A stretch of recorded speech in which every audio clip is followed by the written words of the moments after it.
ومن يطع الله ورسوله يدخله جنات تجري من تحتها الأنهار خالدين فيها وذلك الفوز العظيم ومن يعص الله ورسوله ويتعد حدوده يدخله نارا خالدا فيها وله عذاب مهين. صدق اللہ العظیم. مسئلہ چل رہا تھا وراثت کا، انہیریٹنس کا. تو میں نے یہ بات بتائی تھی کہ جن رشتہ داروں کے حصے ان دو آیتوں میں بتلائے ان کو ذوی الفروض کہتے ہیں، کیونکہ ان کے حصوں کو اللہ نے فرض کر دیا، مقرر کر دیا. اور وہ رشتہ دار کے جو ان کے علاوہ ہیں اور واسطہ بیچ میں مرنے والے کے اور رشتہ دار کے بیچ میں واسطہ کسی مرد کا ہے تو اس کو عصبات کہتے ہیں.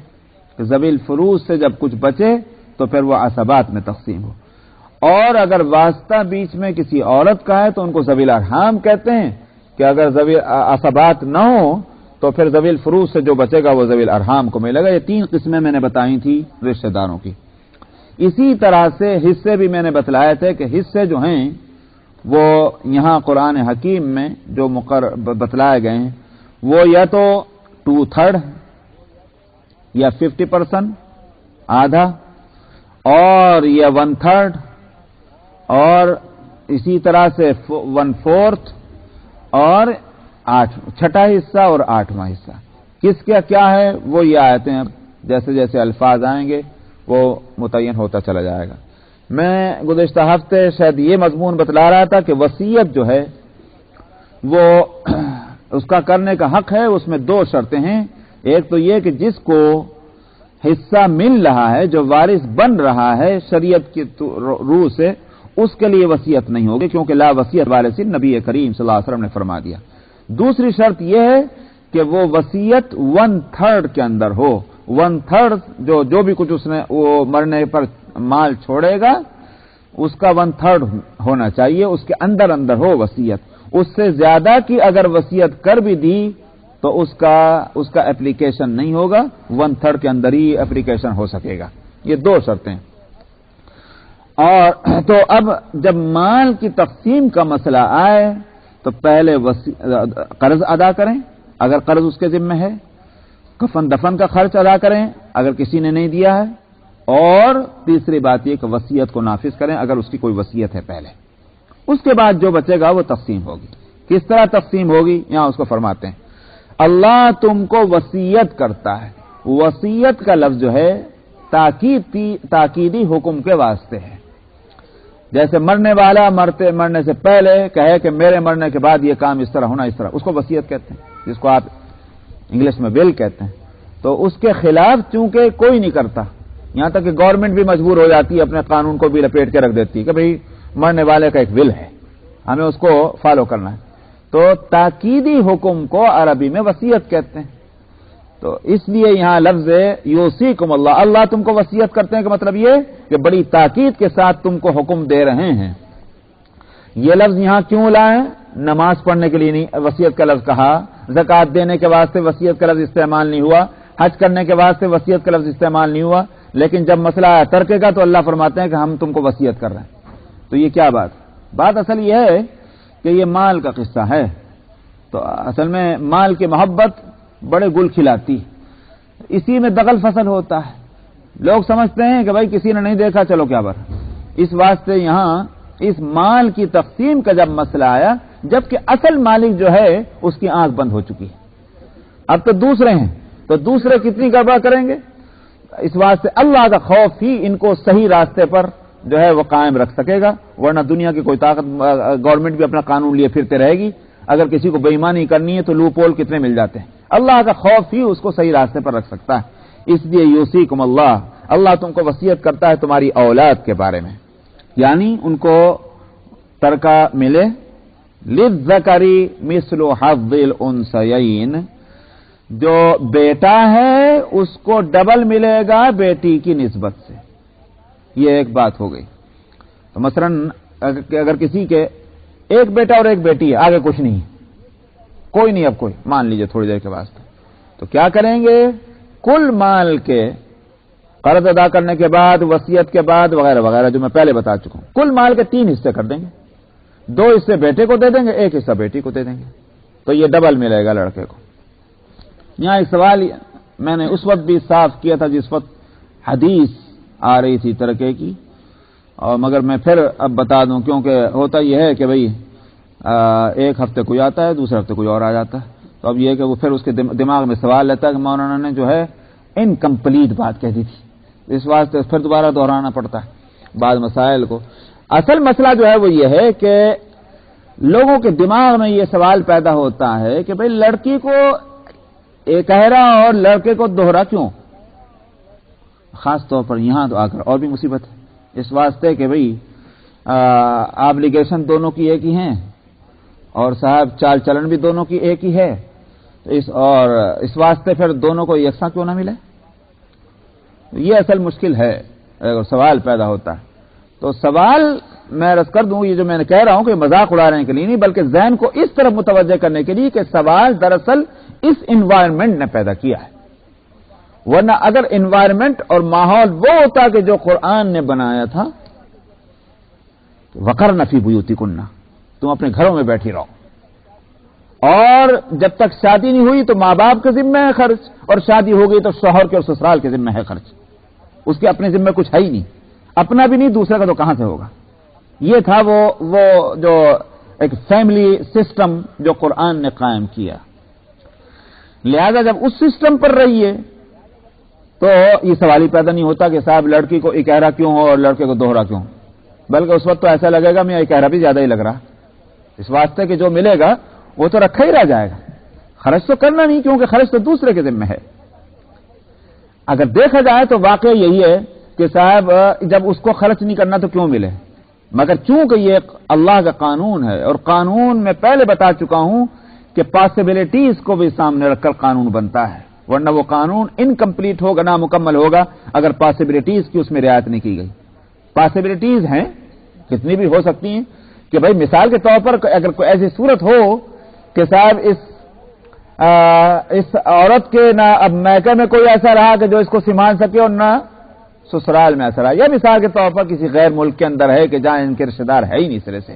اور آج کے حالات میں تو یہ ہے کہ صاحب نہ روپیہ پیسہ ایک جگہ سے دوسرے کا جائے اور نہ آدمی آسانی سے ایک جگہ سے دوسرے کا جائے. امیگریشن کے قصے ہیں اور ویزا اور پاسپورٹ کے قصے ہیں. تب اس صورت میں اگر اس عورت کے پاس کچھ نہیں ہوگی تو کہاں جائے گا، اگرچہ وہی قانون نافذ کیوں نہ ہو جو قرآن نے نافذ کیا ہوا ہے فیملی لائف کے تعلق سے. تو ایمرجنسی ہو سکتی ہے، کوئی بھی پاسبلٹی ہو سکتی ہے، اس لیے ان کے واسطے اللہ نے کچھ نہ کچھ حصہ رکھا، بڑا کام آئے گا. تو ایک کہہ رہا ایسا مرد کو چونکہ خرچ کرنا ہے اس واسطے اس کو دوہرا میں حصہ رکھا گیا ہے. تو اس لیے یہ سوال جو ہے میں نے کہا کہ یہاں پیدا ہوتا ہے، قرآن پر اس کا کوئی اعتراض نہیں. تو فَإِن كُنَّ نِسَاءً فَوْقَ اثْنَتَيْنِ، اور اگر مرنے والے کے لڑکے ہیں ہی نہیں، ہیں تو لڑکیاں ہی بس. فَإِن كُنَّ نِسَاءً، اگر وہ لڑکیاں ہیں بس اور وہ دو یا دو سے زیادہ. فوق اثنتین کا مطلب یہ ہوگا 2 سے زیادہ، مگر تمام علماء کہتے ہیں کہ 2 اور 2 سے زیادہ. کیوں؟ آگے کی آیت اس کو کھول رہی ہے. تو اس کا مطلب 2 یا 2 سے زیادہ ہیں. تو اگر صرف بیٹیاں ہیں اور 2 یا 2 سے زیادہ ہیں تو کیا ہوگا کہ ان کو 2/3 پورے مال کا 2/3 جو ہے وہ ان کو ملے گا. 2 ہیں تو 1/3 کو 1/3 کو دے دیں گے. 2 سے زیادہ ہیں، 3 ہیں، 4 ہیں، 5 ہیں، 6 ہیں، جو بھی ہیں، صرف لڑکیاں، تو وہی 2/3 جو ہے برابر برابر ان لڑکیوں میں تقسیم کر دیا جائے گا. سمجھ میں آیا؟ باقی 1/3 وہ ہے کیا نام ہے کہ عصبہ کو دیکھیں گے کہ بھئی عصبات میں سے کوئی ہے کہ نہیں ہے، جس کو میں بتا چکا ہوں کہ عصبہ کس کو کہتے ہیں. آگے چلیں. وَإِن كَانَتْ وَاحِدَةً فَلَهَا النِّصْفُ، اور اگر وہ صرف ایک ہی لڑکی ہے تو پھر اس کو آدھا ملے گا.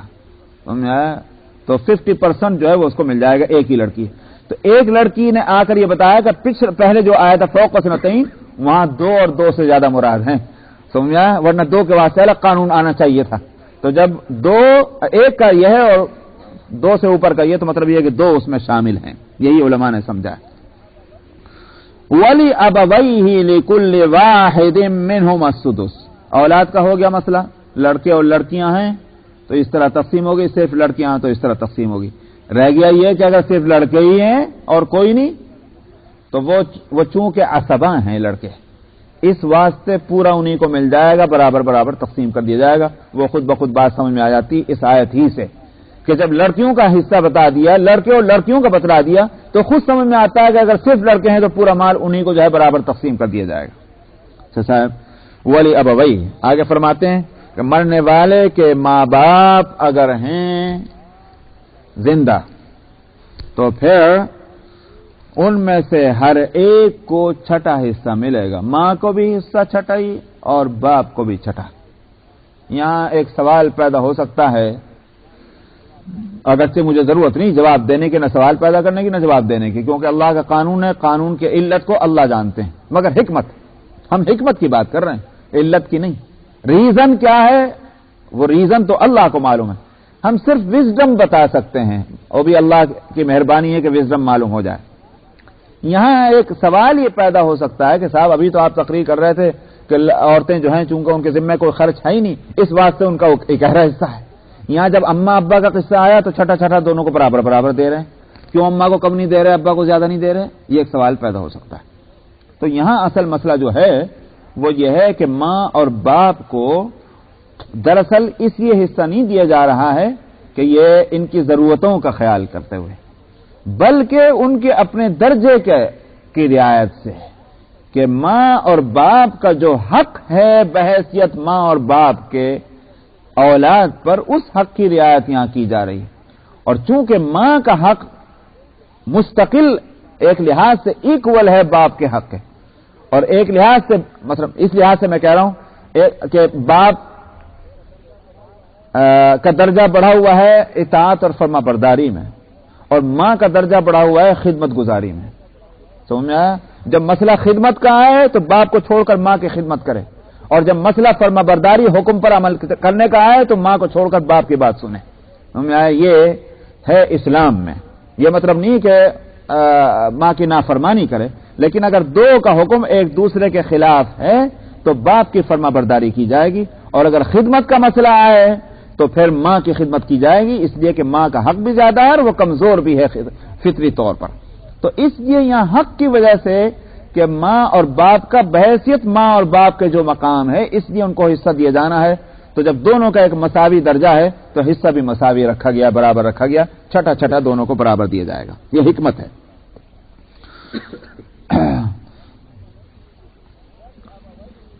ولی ابویہ لکل واحد منہما السدس مما ترک ان کان لہ ولد، اور والدین کو ہر ایک کو ان دونوں میں سے چھٹا حصہ ملے گا جو کچھ اس نے چھوڑا ہے، اگر اس کے اپنے اولاد بھی ہو. مرنے والے کے اولاد ہے تب چھٹا حصہ ملے گا ماں باپ کو، کیونکہ اولاد کو دیا جانا ہے. آگے فرماتے ہیں کہ فَإِن لَّمْ يَكُن لَّهُ وَلَدٌ وَوَرِثَهُ أَبَوَاهُ، اگر اولاد نہیں ہے اور ماں باپ ہی وارث ہو رہے ہیں تو پھر اس صورت میں ماں کو 1/3 ملے گا. باپ کو کیا ملا؟ نہیں، وہی 6. وہ جو پہلے بتا چکے ہیں باپ کو 6 ہی ملا، ماں کو زیادہ مل گیا.